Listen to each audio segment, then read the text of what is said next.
All right, greetings everybody. My name is Karen Stone. I am a local realtor here in Park City. I have been selling real estate. For those of you who do not know me, I have been selling real estate since March of 2008, which means I have impeccable timing for getting into some of the toughest markets and times. And I actually started selling real estate in New York City, right there in Manhattan. We do have people coming in, so I'm going to do my best to manage the wait room and mute everybody. So if you don't mind, just making sure that when you are not speaking, that you please stay muted. I really appreciate it. So moved to Park City in 2020, which once again was a very tough market to be in, really tough to kind of figure out what exactly was going on with the market.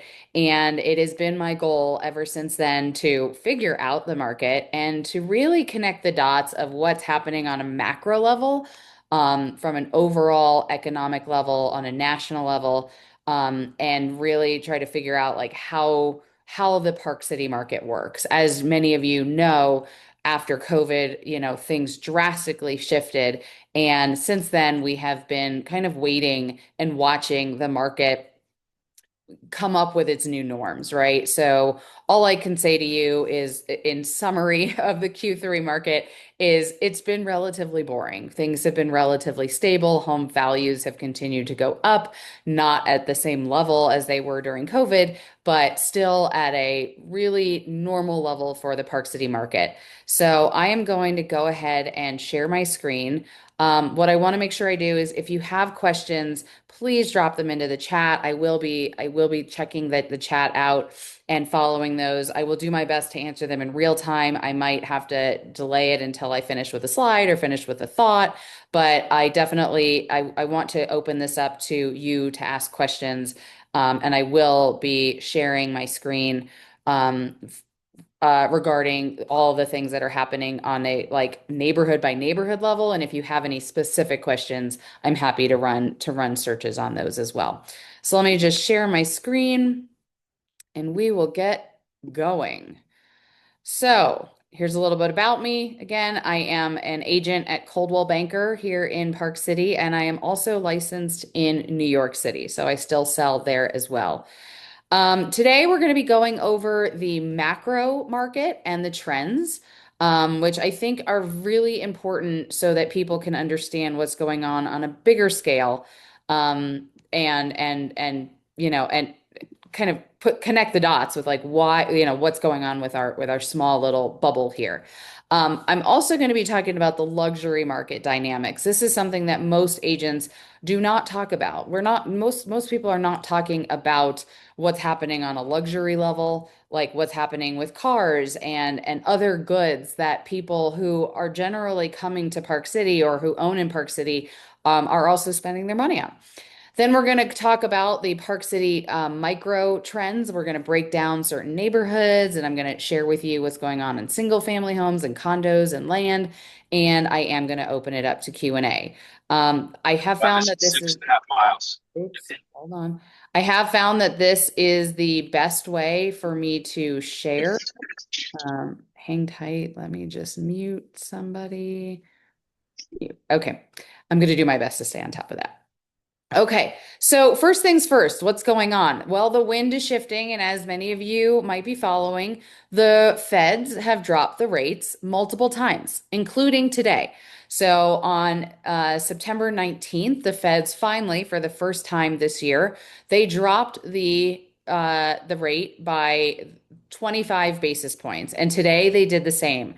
Generally speaking, when this happens, the economy gets stimulated. And generally, buyers out there believe that the Fed rate directly impacts the mortgage rates. And the truth is that they do, just not simultaneously. So if you were watching what was going on with the mortgage rates today, at least I got an alert today that rates actually ticked up a bit compared to last week. So last week, at least the stat that I was looking at, the 30-year fix was at about 6.19. Today, they were at a 6.29.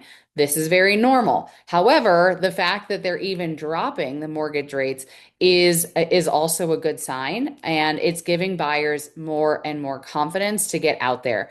Me personally, just in the last 2 days, literally 2 days, out of nowhere, I have four listings at the moment, and two of them got offers, one of them multiple bids.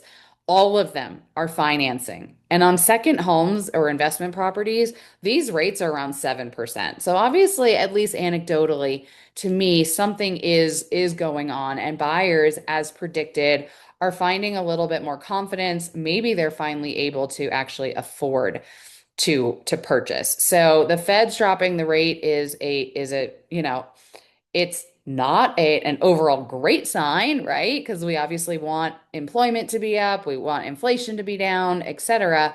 But they are making moves. And this chart that's on the right, this is from the CME Fed Watch tool. This is the probabilities of another rate drop. And as Jerome Powell said today, this is not guaranteed, and I want everybody to know that. But today, there was, if you just look at these columns, there was a 97.3% chance. I pulled this chart yesterday. There was a 97.3% chance that they were going to be dropping the rate from the 400, 425 down to 375 to 400. And in the middle of December, as of yesterday, there's a 95.3% chance that they will drop it another probably quarter. So something to keep an eye on.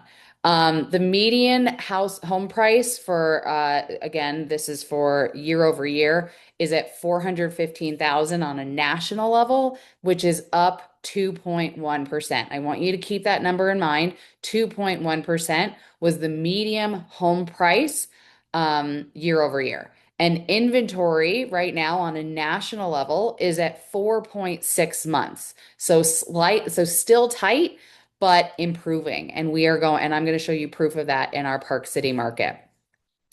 Let's talk a little bit about the rates, the mortgage rates. So I heard this stat, I hear this stat fairly regularly. 83% of US homeowners who have a mortgage, their rate is below 6%. And I would assume that if you own a home and you're on this call, chances are that there's a good chance 83% of us are under that 6%. And roughly one in five hold a rate below 3%. What this means is that many of them, including myself, are locked into these rates, and we're not listing our homes for sale unless things happen, right? Life happens. The five D's: divorce, death, getting married. There's all kind moving, relocating, new jobs. So there's all kind of reasons that people are selling. In the Park City market in particular, we have another one, which is my investment property still earning the money, the income that I expected it to? So I am seeing quite a few people in Park City in particular who are either trading up or completely selling and moving out and moving their assets into another asset, another investment property out of the state. So this is keeping inventory relatively tight. Again, because of those people who simply are at a point where they just can't afford, or they don't want to lose that rate that they've got. So for now, we will continue to deal with slower turnover and relatively, thankfully, stable prices. And here in Park City, and I'll get to this a little bit later, we actually continue to see inventory going up in the new construction world versus the resale. Speaking to the luxury market, luxury goods in general, I personally attend multiple events a year, about just little summits actually that are based out of New York, with people from aviation, cars, jewelry, art, etc. I think it's important for us to know how they're all connected. Where are people spending their money? So in this first column, and most of these are high net worth individuals, and what that number is, it is obviously very high, and there's different levels of high net worth versus ultra high net worth. But in summary, of many of these people right now, and you might be them, are moving capital from investments to tangible, collectible luxuries. And specific in Park City, real estate is one of those, right? Real estate is in exclusive markets especially fits this perfectly as a portfolio strategy. So leather and fashion, LVMH, which is Louis Vuitton, Moet Hennessy, their category was down 6% as consumers are shifting priorities. Watches and jewelry up slightly, so 2%. Again, tangible collectibles maintain their appeal. The classic cars index was up 58.9% over 10 years. And we see that the luxury auto compound annual rate, though that's at 7.4%, that's the annual growth, compound annual growth, again, through 2035. So again, this is just a very, very brief summary of what's going on in the luxury market. But I think we need to note that, especially in the Park City market, people have choices. I also sell in New York. I look at luxury properties there. I look at luxury properties here. And I always make the joke, like, how many people need a 20 million, 30 million, $50 million property, and how many different markets can they find that in? Why Park City? Why New York? Why would they spend it on a car, a plane, etc.? Let's talk a little bit about who the buyers are. Again, I think this is really important here when we're thinking about who is coming into our market and who these buyers are. Um, right there on the left, 40% of the global luxury purchases are made by millennials. These are people up to about 44, 45 years old, down to like late 30s, give or take. These people are the ones who are commanding a lot of the wealth right now. They are also the recipients of generational wealth from the baby boomers. So the people who are kind of, and I don't have this slide up on this presentation. I've done it in the past. You've got the baby boomers who are, selling their homes, they're passing away, they're moving their wealth, they're giving their money to their millennial children, and their millennial children are now the ones that are purchasing the luxury goods, the real estate, etc. 70% of these buyers and transactions involve some kind of digital research. So if you are thinking about selling your home, the strategy needs to be one where your home is accessible to people on social media. Doesn't always matter the platform. We all have different audiences on Facebook, Instagram, Snapchat. I know that the kids are still on that, TikTok, YouTube, etc. There has to be some kind of digital component that's engaging, that's not just photos, but that's engaging. And then the chart on the right shows that there has been a decline in the traditional luxury goods category. And I can go really deep into this of like what buyers are looking for, but most of the time, overall, right now, these particular buyers are looking for experiences, not necessarily for product. They're buying used. So from like Rent the Runway or the Real Real, they're buying like used luxury products instead of buying new. They're looking for vintage instead of buying new. That happens to be the opposite in the world of real estate, where they don't necessarily want the vintage looking homes. They want the new homes, and I'll get down to that shortly. So let's talk about why Utah. Utah, I know personally, I moved here from New York. It's not a place that I had been like targeting, but it's certainly a place that a lot of people do. So we continue to be ranked among the top three nationally for job and population growth, with an additional, I found this really interesting, 500,000 residents projected to come here in the next decade. Where are they all going to go? I don't know, but thankfully we are doing some building, at least up here in Park City. We do have a robust economy with low unemployment at approximately 3.2% and a strong GDP, which continues to grow. Obviously, we've got that outdoor recreation. I love this number, a significant $9.5 billion economy, creating almost 72,000 jobs. And visitors continue to come here with or without Sundance. They're still coming here. They're still spending money here. Like as you can see here, annual visitors spending of $11.98 billion leads to total economic output of 23.4 billion, supporting our local businesses. And the migration patterns continue to be consistent as we have seen for years and years, people coming from California, Texas, and New York being amongst the top states, primarily because of the lifestyle and economic opportunities. So now let's break into what's going on at the local level. And again, this is just a summary. I'm going to show you some charts and graphs. I've done my best to kind of summarize everything here, but if you have specific questions, I've got my MLS open, I've got my stats open, so we will jump around.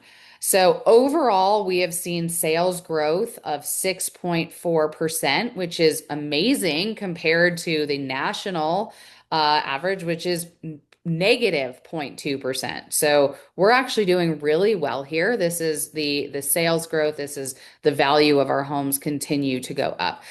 The median for single family homes in Park City proper is over $4 million. $4 million. This number also continues to go up. And what else continues to go up is our inventory. For the first time since 2020, we have seen over 1,000 units available. This number will fluctuate seasonally, a little bit above, a little bit below. I think we're at like 1,200 right now in the MLS from a residential standpoint. That does not include land. So this is compared to, let's say, I think it was February 21. We were down to 250 homes in the MLS, 250 homes in the MLS compared to now somewhere around 1,200 or so. And overall, all of the stats are showing that we're relatively boring, which means that we are relatively balanced. However, this is a headline statement. Every single neighborhood, every single product is incredibly unique, and all of them have micro markets. Again, I don't have time to go through all of these micro markets today, but I am happy to kind of run a tighter search for you. And I generally leave enough time for that for everybody to jump in. Again, if there are any questions, please feel free to drop them in the chat. Okay, basically we've got two different buyers right now.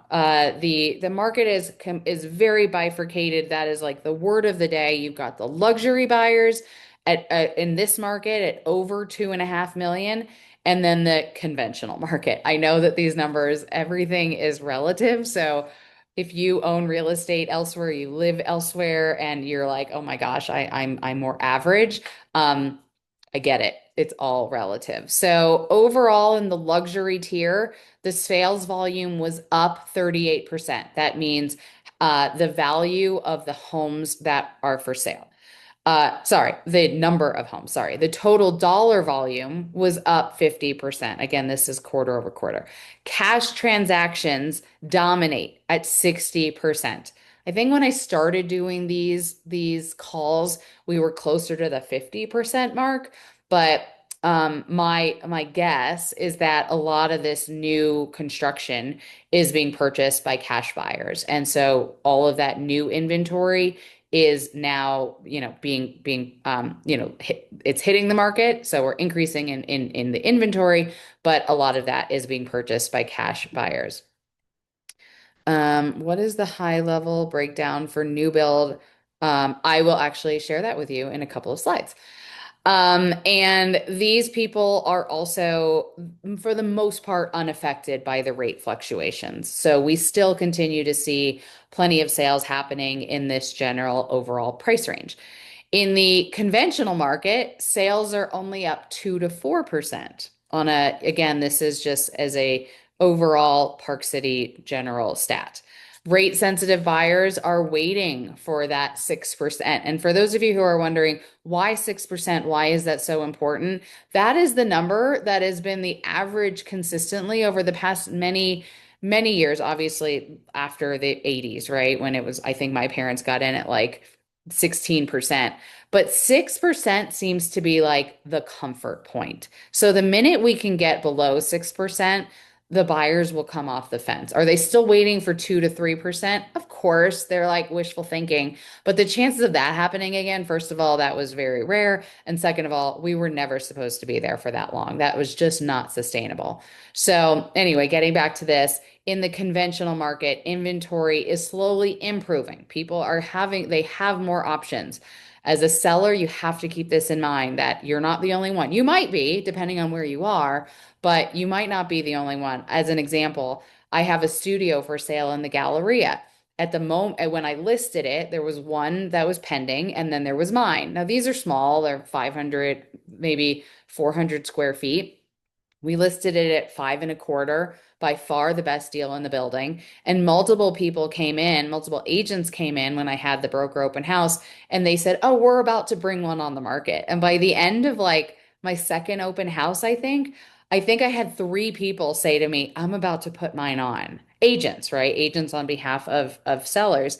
I'm about to put one on. And I thought, oh my gosh, like four or five units all going at the same time in one building on Main Street for no apparent reason, right? Everybody's got a different reason. That sends a message, right, to the overall market. Like people are unlocking their assets. And the last little bullet point here is that there are financing options. There are a lot of options. I just heard from somebody in my office yesterday from a lender that he's working with all different kinds of investors right now, and buyers who are getting like sub six, even like 5.5% rates. So let's talk about the new construction. So this chart over here on the left, I hope you can see it okay. This shows the overall supply and inventory. And I know that it's kind of hard to read, but one thing I want you to notice is just how this starts in January of 2013 and goes through July of 25, just how kind of predictable those curves look from 2013 to about 2019. I know I felt some kind of shift in the market back in New York in like mid 2018, and we were showing signs of some kind of correction because we all knew that what was going on was just not sustainable. So as you can see there, things were pretty stable. And on the right, so 23 till now, what we are looking for is some kind of stability. As you can see, the inventory is overall lower. So, as of 10/25, the absorption rate, which means if no more homes hit the market today, how long would it take to sell all of the available inventory? And that rate today is 5.5 months. Normal from 2013 to 2019, which normal, let's call that the normal back then, was 7.2 months, and the average is 5.7. So we're like fairly close to a new normal. So on the right here, I have some bullet points. So median prices overall in the market, including all inventory, was up 26%. However, if you take out all of the new construction, which accounts for a third.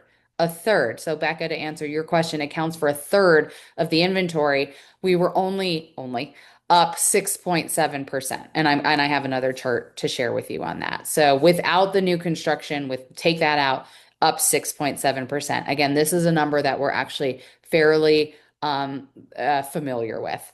And there is a value. We have seen that there is a value to these new homes.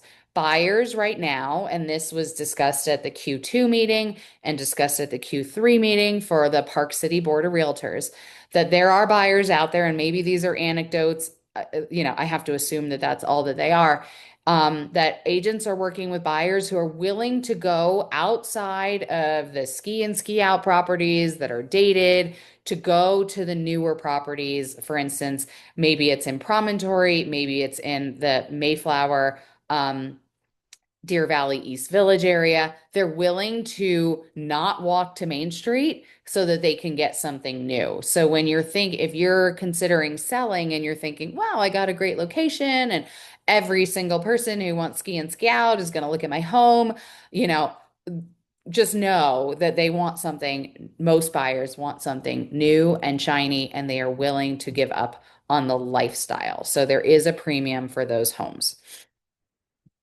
Okay, let's break down the single family homes. This is only in town, so Old Town and all of the Park City area, all the way around to the Jordanelle through the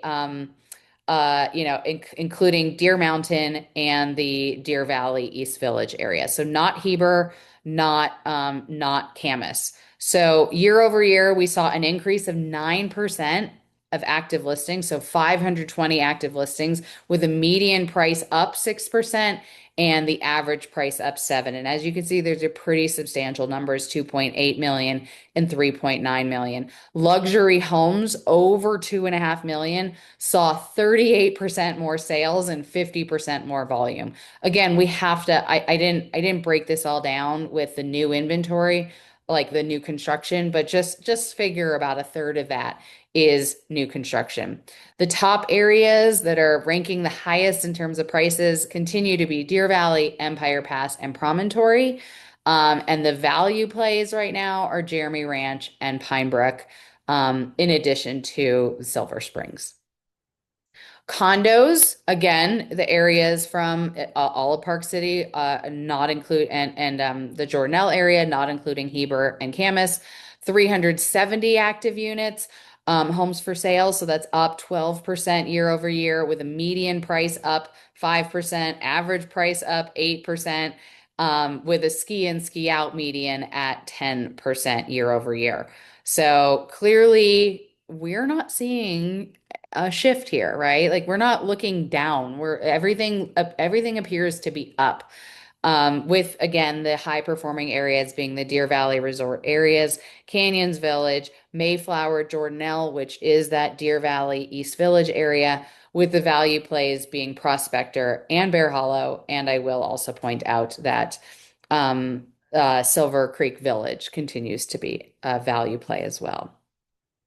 Talking about land, we've seen drastic shifts in land over the last several years, when it comes to buying the land, building on the land, what the cost is going to be to build out on the land and to excavate the land, obviously with the tariffs.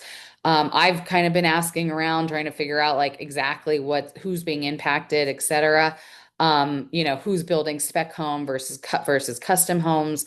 For any of you who were on the Park City showcase of homes, many of those homes were spec homes that were for sale, including the $21 million home at the Marcella and in the Marcella community, which is on mountain in Deer Valley East Village. I think it's the only completed home at this point.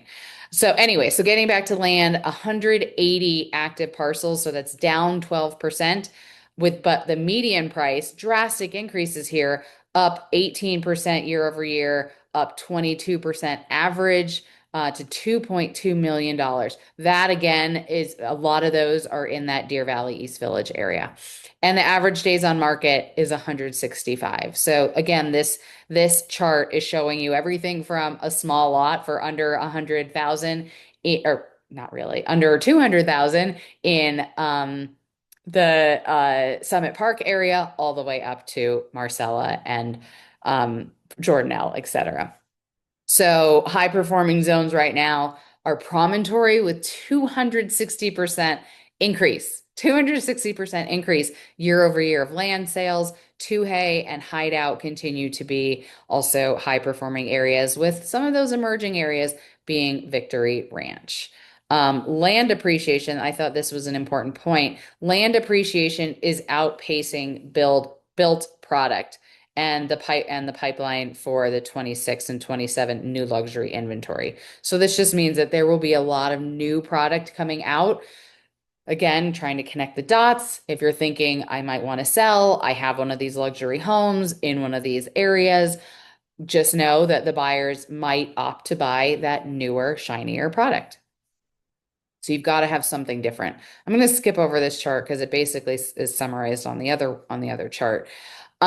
Overall, just to break it down, Park City proper, compared to Snyderville, we did see the median went above 4 million, which is up 10% year over year in Park City proper. That is everything from the McPullen Barn and south, and then Snyderville Basin, 2.5 million for a single family home. That's the median, up 9%. However, I should tell you that that includes the Colony as well as Promontory. So if you take those out to the, the more normal priced homes, I guess, there, some areas didn't see quite as much momentum. The cash buyers, again, 60% are cash, and days on market, properties above 2.5 million, average just 43 days. I do want to show you in these next charts. I know that they might be a little bit hard to read, but this is our supply. And what we're again looking for is an overall trend. So there were, I know that this is small, but there were 922 listings as of 10/1/25 compared to 884 as of 10/1/24. So it's a 4% increase over last year. Why is that happening? Again, some of this is new construction. Some of this is just people opting to buy up, trade up, or move out. Okay. So compared to a year ago, condos were up 24%. Single family homes, this is interesting. They stayed about the same, even with all that new construction. Keeping in mind that a lot of that new construction is not single family homes or they're not built yet. And vacant land is down 12%. The chart on the right shows what's going on with the median prices. And I love this chart because, as you can see, if you are considering buying, if you are considering selling, if you're waiting for a market to crash or a market to quickly accelerate like it did during COVID, overall, we see an appreciation that's relatively stable.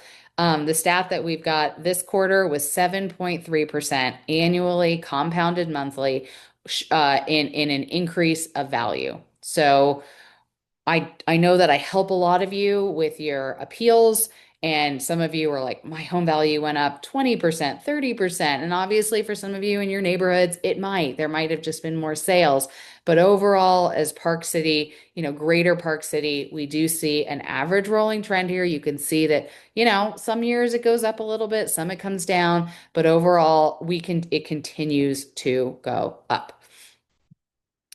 Let's talk about that supply and demand. These charts I find are really fascinating.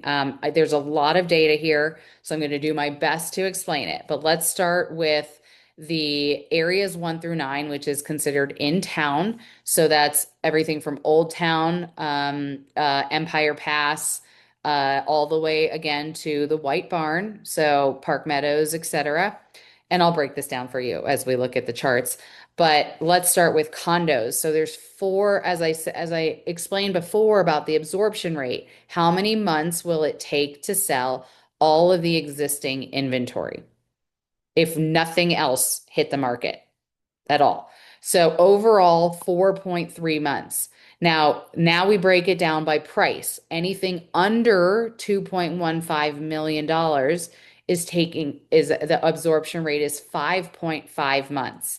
And everything over, condos over 2.15 million are taking 3.1 months. So that's a big spread right there. So if you're listed somewhere at around like 2.5 million, just know it will take less time potentially than something that is priced a little bit lower. And what we know and what I already broke down is that most of these buyers, especially condo buyers, they could be rate sensitive, so they could just be waiting. Usually we actually see it flipped. So that's why this is kind of unique. And cumulative days on market being 19, obviously, is showing that these are moving relatively quickly right now. Single family homes, cumulatively taking 7.1 months is the absorption rate, with everything below $4 million at 6.6 months as the absorption rate, and everything above 4 million is 7.6 months. Again, cumulative days on market is the median days on market for existing properties only. This is not new construction. Now we go into Snyderville Basin all the way out to the Jordanelle, again, not including Heber and Camas. Condos at overall 6.1 months, everything under 1.17 million, taking 6.7 months, over taking 5.6 months. Okay, well, the absorption rate.